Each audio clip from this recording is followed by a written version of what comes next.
सुरुचि सुबास सब लोग ताली बजाइए, सब लोग बजाएं ताली। अगर गा सके तो आप गा सकते हैं, अगर ना गाएं तो ताली बजाएं। पूरा हम चौपाई जो बोल रहे हैं पूरा फल आपको मिलेगा। अगर ताली बंद कर दीजिएगा तो नहीं मिलेगा। बजाते रहिए, घूमते रहिए पूरा मस्ती में। पंद्रह गुरुपद पद्म परागा सुरुचि सुबास सरस अनुरागा। पद पद्म परागा सुरुचि सुबास सरस अमी अमोरी में चूरन चारो, अमी अमोरी चूरन चारो। समल सकल भवरुज परिवारो, समल सकल भवरुज परिवारो। सबसे पहले चौपाई कौन सा है? बंदहु गुरुपद पद्म परागा सुरुचि सुबास सरस अनुरागा। जो गुरु जी के कमलवत चरण में जो रज लगा है, बंदहु गुरुपद पद्म परागा सुरुचि सुबास सरस अनुरागा। ये गुरु जी के कमलवत चरण में जो रज लगा है, सबसे पहले श्री गोस्वामी तुलसीदास जी महाराज ये वर्णन किए हैं सबसे पहले। और दूसरा कहाँ पे, इस धरती माँ का वर्णन कहाँ पे हुआ है? दूसरा हनुमान चालीसा में। श्री गुरु चरण सरोज रज, रज रज मतलब धूल, रज मतलब क्या हुआ? धूल। श्री गुरु चरण सरोज रज निज मन मुकुर सुधार।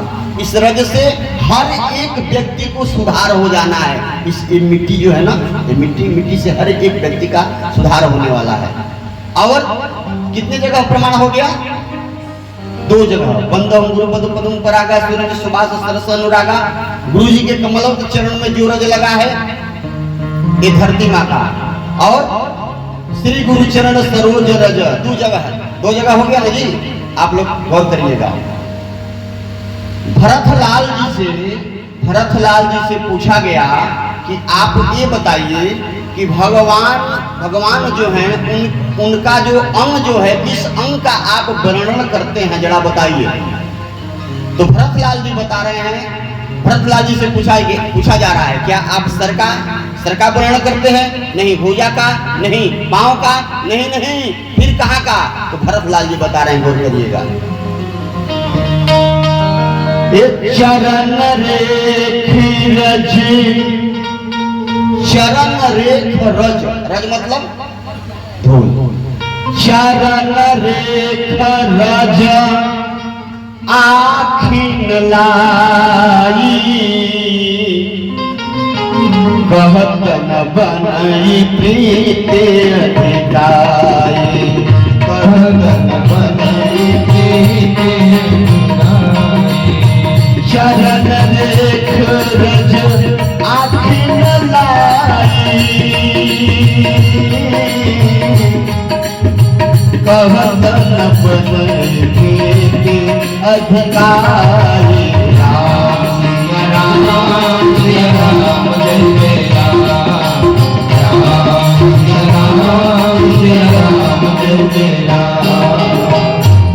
चरण रेख रज, रज मतलब धूल। कितना जगह प्रमाण हो गया? 3 जगह। और एक समय का बात है पाठक जी, एक समय का बात है, श्री गोस्वामी तुलसीदास जी महाराज और रहीम दास जी दोनों लोग एक पास बैठे हुए थे।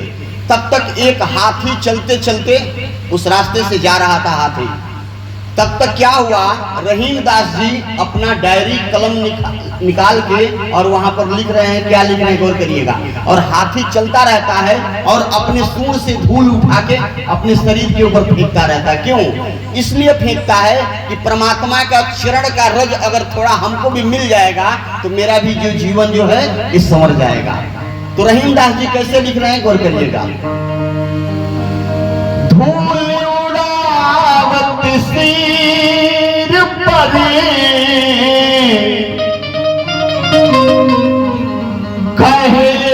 रहीम के ही कार्य धूल उड़ावत सिर पर कहे रहीम के ही कार्य जे भी राज मुनि पत्नी तभी सो ढूंढते गजराज।